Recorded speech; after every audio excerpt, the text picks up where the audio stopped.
एक अस्पताल में रिहैब डिपार्टमेंट और रिहैब थेरेपिस्ट की क्या अहमियत है। 80s के अंदर तो शायद यही थॉट्स चलते थे। अब लाइफ बहुत मॉडर्न हो गई है। अब एक चौथा पिलर दुनिया में बन चुका है जिसको अलाइड हेल्थ साइंसेज कहते हैं। ऐसी कौन कौन सी सर्विसेज हैं जो रिहैब जिनको बराह रास्त डील करते हैं। इस जगत जो गाइडलाइन है वो तो जिस तरह NHS है इंग्लैंड के अंदर, वो तो इस जगत कुछ 16 प्रोफेशंस को कहते हैं। राइट। अमेरिका के अंदर 12 है। पाकिस्तान में अनफॉर्चुनेटली कोई ऐसा स्ट्रक्चर नहीं है। पाकिस्तान के अंदर एक अलाइड हेल्थ काउंसिल बनाई गई है जिसके अंदर मुख्तलिफ प्रोफेशंस को ज्वाइन कर दिया गया है। ऑक्यूपेशनल थेरेपी की अगर बात की जाए तो पहले तो एक्सप्लेन कर दीजिए ऑक्यूपेशनल थेरेपी से मुराद क्या है। बेसिकली इसकी दो ब्रांचेस होती हैं। एक वो होती है जो कि सेंस इंटीग्रेशन के ऊपर काम करती है, एक होती है जो नॉर्मल जो फाइन मोटर्स होते हैं उसके ऊपर काम किए जाते हैं।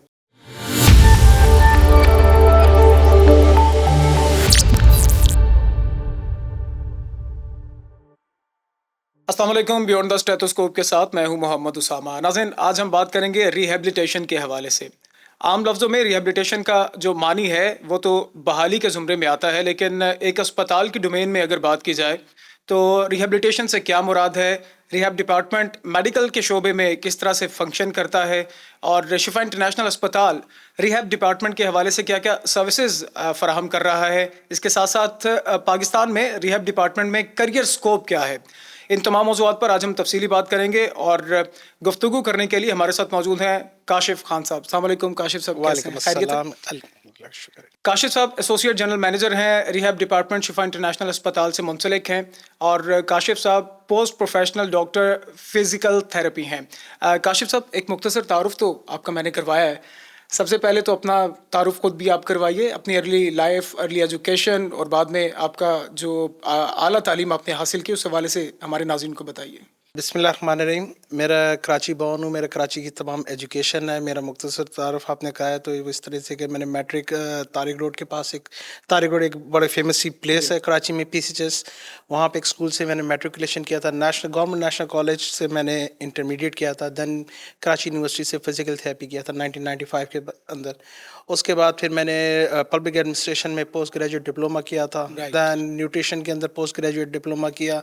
आफ्टर दैट फिर और ज़्यादा अर्ज हुआ तो फिर हमने हॉस्पिटल एडमिनिस्ट्रेशन के अंदर मैंने मास्टर्स किया। और आफ्टर दैट मैंने post professional doctorate of physical therapy की। तो ये एक तो एजुकेशन का सिलसिला। इसके अलावा मेरे पास कुछ बोर्ड सर्टिफिकेट्स हैं, बोर्ड सर्टिफिकेशंस भी की हैं, बाहर से भी कुछ की हुई हैं चीज़ें, तो वो एक्स्ट्रा हैं चीज़ें। काशिफ साहब, अभी आप मौजूदा शिफा इंटरनेशनल अस्पताल से मुंसलिक हैं और बतौर associate general manager rehab department अपनी जिम्मेदारियां सर अंजाम दे रहे हैं। शिफा इंटरनेशनल अस्पताल के AGM तक का सफ़र अगर आप बताएं, कैसा सफ़र था, करियर में क्या इब्तदा में मुश्किलात का सामना करना पड़ा और क्या आसान रास्ता था, अपना सफ़र तो हमसे डिस्कस कीजिए। सफ़र तो इतना आसान नहीं था, काफ़ी मुश्किल रहा। बहुत सारी जगहों पे वेरिएशंस, ज़ाहिर बात है लाइफ के अंदर आती रहती है, सर्कमस्टेंसेस चेंज होते रहते हैं, बस कंसिस्टेंट रहे। मैंने सबसे पहले अपना क्लिनिक स्टार्ट किया था, 3-4 साल अपना क्लिनिक रन किया। आफ्टर दैट फिर मुझे ख्याल आया कि नहीं, मुझे ज़रा थोड़ा सा किसी बड़े हॉस्पिटल से मुंसलिक होना चाहिए। तो मैं कराची के अंदर एक बहुत बड़ा हॉस्पिटल है, ट्रशी केयर हॉस्पिटल है, JC एक्रेडिटेड था वो भी, तो उसके साथ मैं मुंसलिक हो गया। वहाँ पे मैंने तकरीबन 10 साल काम किया। 10 साल के दरमियान मैंने बहुत सारी चीज़ें सीखी। मुझे वहाँ पे बेस्ट अवार्ड भी मिले, best physical therapist, best coordinator, supervisor, इस तरह के अवार्ड्स बहुत सारे मिले। वो मेरे लिए कैरियर पाथवे बनता गया आहिस्ता आहिस्ता। फिर मुझे उसमें मज़ा आने लगा। आफ्टर दैट फिर मुझे एक अपॉर्चुनिटी शिफा इंटरनेशनल हॉस्पिटल मिली। ये 2009 की बात है। 2009 में मैं फिर शिफा इंटरनेशनल हॉस्पिटल को मैंने ज्वाइन किया। यहाँ पर आया तो पता लगा ये एक बहुत बड़ा हॉस्पिटल है और सबसे बड़ी यहाँ की मैनेजमेंट है। मैनेजमेंट बहुत ज़्यादा यहाँ की फोकस थी।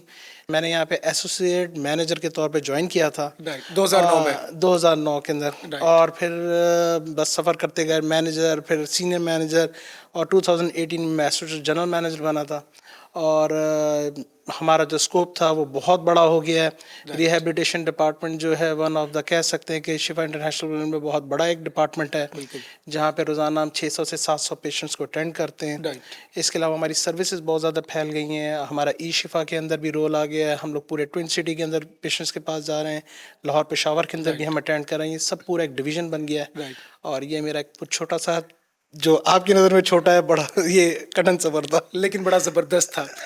अच्छा काशिफ भाई, अगर आपकी फील्ड की तरफ वापस आएँ, रिहैबिलिटेशन से मुराद तो अगर हम सादा अल्फाज में उसका मानी देखें तो बहाली रिहेबिलिटेशन का मानी जहन में आता है। अस्पताल के ज़ुमरे में मेडिकल फील्ड की बात की जाए तो रिहेबिलिटेशन से मुराद क्या है? मेडिकल फील्ड में रिहेबिलिटेशन को अगर आप एक्सप्लेन कर सकें। बेसिकली हर एक टर्शी केयर हॉस्पिटल दुनिया के अंदर में एक कलीदी एक बुनियादी एक रोल होता है रिहैबिलिटेशन का।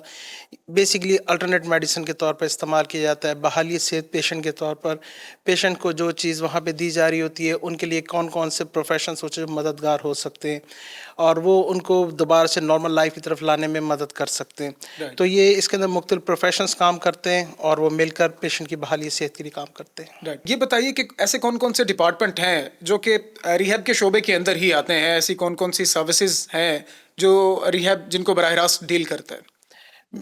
देखिए इस जगत जो गाइडलाइन है वो तो जिस तरह एनएचएस है इंग्लैंड के अंदर वो तो इस जगत कुछ 16 प्रोफेशंस को कहता है। राइट, अमेरिका के अंदर 12 है। पाकिस्तान में अनफॉर्चुनेटली कोई ऐसा स्ट्रक्चर नहीं है। पाकिस्तान के अंदर एक अलाइड हेल्थ काउंसिल बनाई गई तो गई है जिसके अंदर मुख्तलिफ प्रोफेशंस को ज्वाइन कर दिया गया है। बहरहाल तो इसके अंदर ये है कि मेनली जो easily available rehabilitation services available होती हैं जो कि शिफा में भी अवेलेबल हैं वो फिज़िकल थेरेपी बड़ा कॉमन होता है, speech therapy, speech and speech language pathology होता है, occupational therapy, autism and behaviour, इसके अलावा साइकोलॉजी, न्यूट्रिशन, डाइटिशियन, इसके अलावा ऑप्टोमेट्रिस्ट, ये सारे के सारे ये कुछ डिपार्टमेंट होते हैं। जिस तरह साथ में आप कह सकते हैं रेस्पिरेटरी थेरेपिस्ट और भी बहुत सारे होते हैं, ये अवेलेबल होते हैं, ये एक डिपार्टमेंट के अंदर काम कर रहे होते हैं। राइट। काशिफ साहब, डिस्फेजिया से क्या मुराद है? और अगर हम आपके शोबे की बात करें तो डिस्फेजिया को आपका शोबा किस तरह से डील करता है? किस तरह से मदद की जाती है डिस्फेजिया में? अच्छा, जिस तरह स्पीच थेरेपी के अंदर ये बेसिकली प्रोग्राम आता है। स्पीच थेरेपी के अंदर बहुत सारे लोगों का ख्याल ये होता है कि सिर्फ ये बोलने चालने के अंदर ही मददगार होते हैं। इसके अलावा डिस्फेजिया के अंदर भी बहुत ज़्यादा इनका रोल होता है। राइट, जैसे कि निगलने का प्रोग्राम होता है। हमारे जिस तरह मुख्तलिफ बीमारियों के दरमियान हमारे जो गट्स होते हैं या जो हमारे यहाँ के जो मसल्स होते हैं ये वीक हो जाते हैं और राइट, पेशेंट खा पी नहीं पा रहे होते, तो ये इनको री एजुकेट करते हैं, उनको खाने का तरीका बताते हैं, खाने में मदद में हेल्प करवाते हैं। तो ये भी उस तरफ को एक प्रोग्राम लेकर जाता है। इसको डिस्फेजिया कहते हैं। ऑक्यूपेशनल थेरेपी की अगर बात की जाए तो पहले तो एक्सप्लेन कर दीजिए ऑक्यूपेशनल थेरेपी से मुराद क्या है, और सेकंड ये कि बच्चों में ऑक्यूपेशनल थेरेपी का क्या किरदार है और ऑक्यूपेशनल थेरेपिस्ट क्या रोल प्ले करता है इसमें? बेसिकली इसकी दो ब्रांचेस होती हैं। एक वो होती है जो कि सेंस इंटीग्रेशन के ऊपर काम करती है, एक होती है जो नॉर्मल जो फाइन मोटर्स होते हैं उसके ऊपर काम किए जाते हैं। पेशेंट्स ऐसे हमारे पास आते हैं जिनकी ग्रॉस मोटर्स तो कवर हो जाती हैं लेकिन उनकी फाइन मोटर्स नहीं कर पा रहे होते। जिस तरह खाना पीना, खाने पीने में मदद, रोज़मर्रा की ज़िंदगी में मदद, उठने बैठने में मदद, उनकी मॉडिफिकेशन कैसी लाइफ के अंदर चाहिए, उनको बेड से कैसे उनका उठना होना चाहिए, बेड कितनी हाइट पर होना चाहिए, चेयर्स किस साइड पर होनी चाहिए वगैरह वगैरह। इस तरह वो लोग इसकी लाइफ मॉडिफिकेशंस की तरफ जाते हैं। और एक और होता है इनका पार्ट होता है सेंस इंटीग्रेशन। कुछ लोग ऐसे होते हैं जो कि सेंस नहीं कर पा रहे होते क्योंकि उनकी फाइन मोटर्स जो होती हैं वो डैमेज होती हैं या कंप्रोमाइज़ होती हैं। तो ये उनको मुख्तलिफ तरीक़ों से हेल्प आउट करते हैं कि उनकी फाइन मूवमेंट्स के ऊपर वर्किंग की जा सके। बच्चों के अंदर जिस तरह आपने दूसरा क्वेश्चन किया था बच्चों के लिए, बच्चों के अंदर जैसा ऑटिज्म एंड बिहेवियर के बच्चे हमारे पास बहुत ज़्यादा आते हैं या जिनका बिहेवियर इशू होता है, तो ये मुख्तलिफ तरीके से उनकी बिहेवियर वर्किंग के ऊपर काम करते हैं और उनको नॉर्मल लाइफ की तरफ लेकर आने की कोशिश करते हैं। राइट सर, एक अस्पताल की अगर बात की जाए तो अस्पताल में जो बुनियादी किरदार हैं वो तो डॉक्टर्स और नर्सिस ही सामने आते हैं बुनियादी किरदार के तौर पे।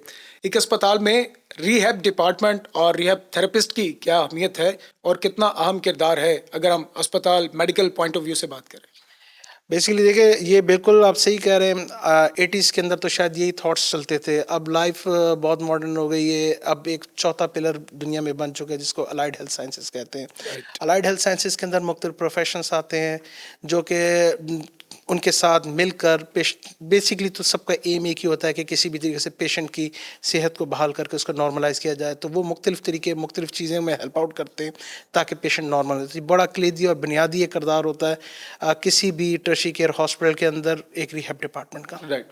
और सर हम शिफा इंटरनेशनल अस्पताल की अगर बात करें तो शिफा इंटरनेशनल अस्पताल में आपका डिपार्टमेंट यानी रिहैब डिपार्टमेंट, इसकी फंक्शनिंग बताइए, किस तरह से काम करता है, कितने आपके पास रिहैब थेरेपिस्ट हैं और कौन कौन सी सर्विसेज शिफा इंटरनेशनल अस्पताल प्रोवाइड कर रहे हैं?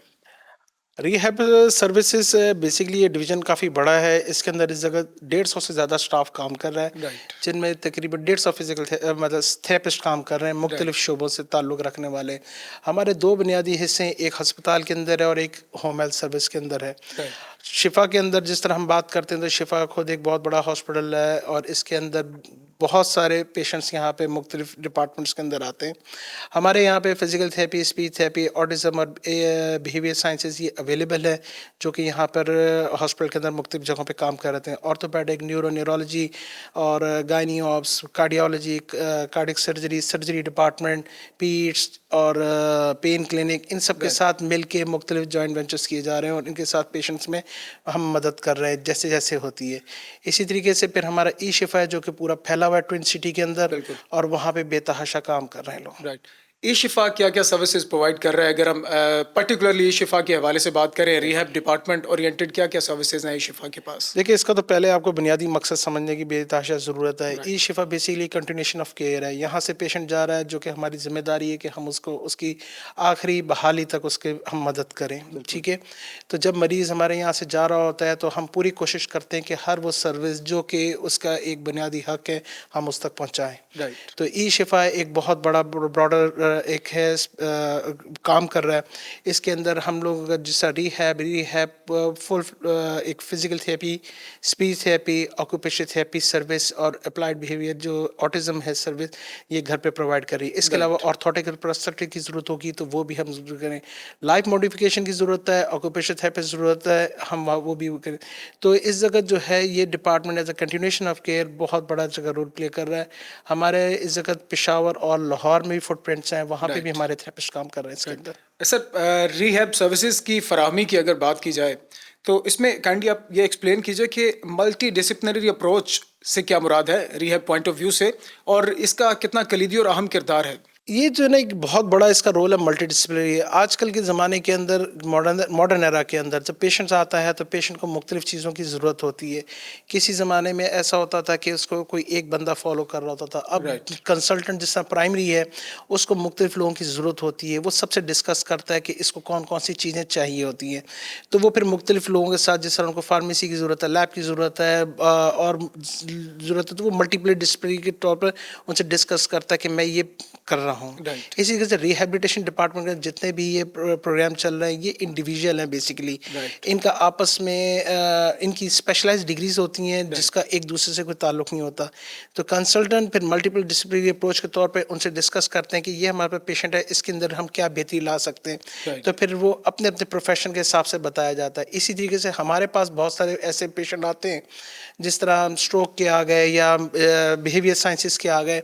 अब वो पेशेंट आता है तो अब ये डिसाइड करना कि इसके अंदर हमने क्या करना है, तो बस सारे प्रोफेशनल्स एक साथ बैठ जाते हैं राइट, और फिर एक प्लान बनाया जाता है कि इसको इस तरीके से प्लान के मुताबिक हम ट्रीटमेंट प्रोवाइड करेंगे, जो कि हेल्पफुल होगा उन लोगों के लिए, पेशेंट्स की बहाली के लिए, राइट, सेहत के लिए। राइट। दौर हाजिर की बात की जाए तो दौर बड़ा जदीद हो चुका है, एडवांसमेंट बहुत ज़्यादा हुई है, हर शोबे में ही बहुत ज़्यादा एडवांसमेंट हुई है, और ऑब्वियसली मेडिकल की फील्ड में भी बहुत ज़्यादा जिद्दत आई है। अपने शोबे के हवाले से बताइए, गुज़िश्ता चंद सालों में कितनी जिद्दत रिहैब डिपार्टमेंट के हवाले से आई है, बैनुल-अक़वामी सतह पर भी और पाकिस्तान में भी, और ख़ास तौर पे ये बताइए कि अभी हम पाकिस्तान में रिहैब डिपार्टमेंट और रिहैब सर्विसेज कंपैरेटिवली अगर हम अब्रॉड की बात करें तो हम कहाँ पे स्टैंड कर रहे हैं? जी, बिल्कुल आपने सही कहा है। इस वक़्त पाकिस्तान के अंदर भी बेतहाशा जिद्दत आ गई है। जिस ज़माने में मैंने ग्रेजुएशन की थी, उस वक़्त सिर्फ 3 इंस्टीट्यूट होते थे, आज बेतहाशा इंस्टीट्यूट है। आज से अगर 20-25 साल पहले चले जाएँ तो इतनी अवेयरनेस नहीं थी लोगों के दरमियान, सिर्फ चंद लोग जानते थे।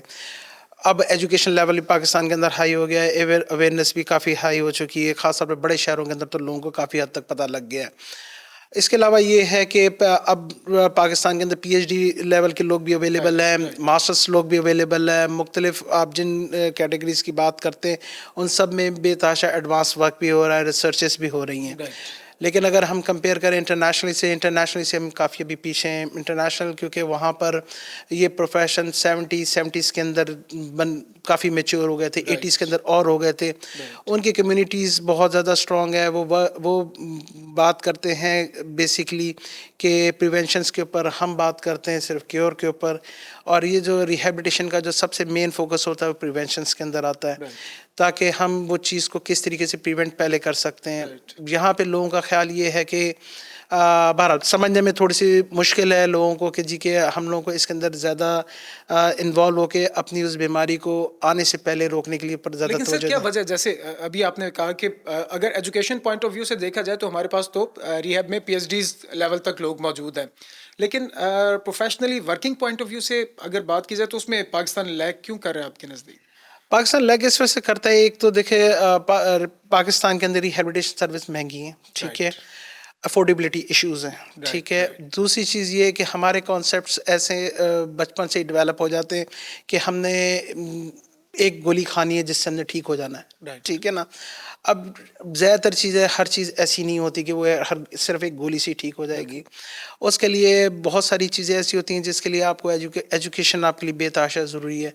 बहरहाल पाकिस्तान के अंदर इस वक़्त बड़े शहरों के अंदर अगर आप बात करें, कराची, लाहौर, इस्लामाबाद, पेशावर, यहाँ पे काफ़ी हद तक मैच्योर है और बड़े-बड़े डिपार्टमेंट्स हैं जो ये काम कर रहे हैं। राइट, तो आने वाले 8-10 सालों में और ज़्यादा जिद्दत आ जाएगी और ज़्यादा लोग, ज़ाहिर बात है अब पेरिफेरीज़ की तरफ लोगों की मूवमेंट शुरू हो गई है, बिल्कुल, बिल्कुल। तो वहाँ पे भी जिद्दत आने लग जाएगी। Hoping for the best. बिल्कुल जी। अच्छा काशिफ साहब, अगर हम टेक्नोलॉजी की बात करें, टेक्नोलॉजी ऑब्वियसली जिद्दत हर चीज़ में, टेक्नोलॉजी ने भी हर चीज़ को जदीद किया है। बिल्कुल। तो आपका रिहैब डिपार्टमेंट टेक्नोलॉजी से कितना इस्तेफादा हासिल करता है, और टेक्नोलॉजी का और रिहैब डिपार्टमेंट का अगर मैं नेक्सस पूछना चाहूँ कि क्या नेक्सस है, क्या दोनों का चोली दामन का साथ है, तो कितनी टेक्नोलॉजी कितनी इन्वॉल्व है आपके डिपार्टमेंट में? बेतहाशा इन्वॉल्व है टेक्नोलॉजी, क्योंकि डे बाय डे इसके अंदर न्यू न्यू रिसर्चेस के साथ न्यू न्यू प्रोग्राम्स आ रहे हैं, ठीक है ना। बेसिकली ये है कि पाकिस्तान के अंदर, जिस तरह मैंने बताया कि हमारे यहाँ पे इस जगह अगर टेक्नोलॉजीज़ की बात करें, हम ज़्यादातर जितनी भी चीज़ें इस जगह स्टडी कर रहे हैं, जो रिसर्चेस कर पढ़ रहे हैं, वो ज़्यादातर हम करते हैं बाहर यूरोप अमेरिका की, जो हम ऑथेंटिक समझते हैं। पाकिस्तान के अंदर जो रिसर्चेस हो रही हैं या पाकिस्तान के अंदर जो चीज़ें सामने आती हैं, वो ज़्यादातर पब्लिकली हमारे तक पहुंचती भी नहीं, सीधी सी राइट, बात है, ठीक है। अवेलेबिलिटी के ऊपर जाते हैं, नेट के ऊपर सर्च करते हैं, तो वो टेक्नोलॉजीज़ हमारे को वहाँ से ही मिलती हैं। इवन दैट जब हम टेक्नोलॉजीज़ के अंदर दूसरा कंपोनेंट देखें, इक्विपमेंट्स या उनके लिहाज से देखें, पाकिस्तान के अंदर बहुत कम ऐसी चीज़ें हैं जो खुद मैन्युफैक्चरिंग में आ रही हों। राइट।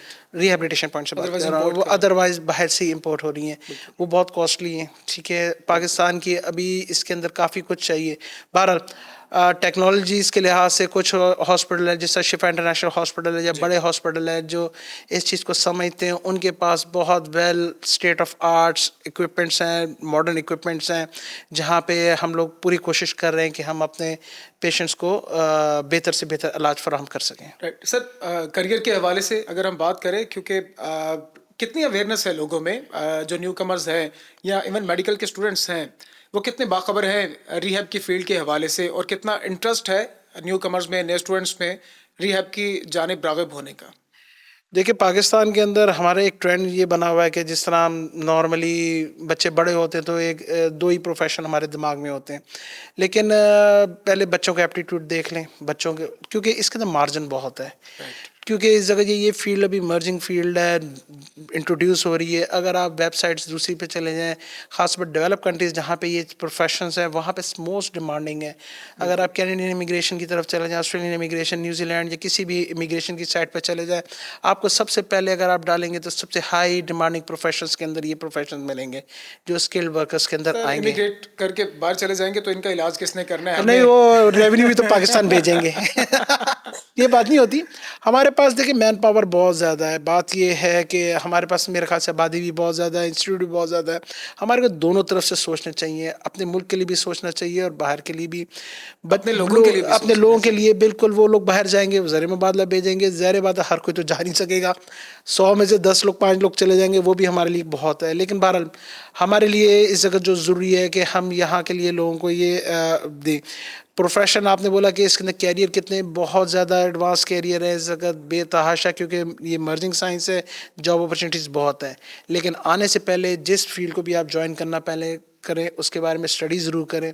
मुझे अफसोस उस वक्त होता है जब मैं मुख्तलिफ़ जगहों पे इंटरव्यूज़ लेने जाता हूँ, तो मेजॉरिटी लोग वो आते हैं जो किसी के कहने पर आते हैं। राइट, तो आप कहने पर मत आएँ। अब आजकल नेट का ज़माना है, बहुत कुछ अवेलेबल है, मटेरियल आप पहले पढ़ें और फिर वो उसके हिसाब से उन चीज़ों में आने की कोशिश करें। सर, जैसा आपने बताया कि करियर के मौके तो बहुत ज़्यादा हैं। करियर तो तभी बनेगा जब उससे रेलेवेंट तालीम हासिल की जाएगी।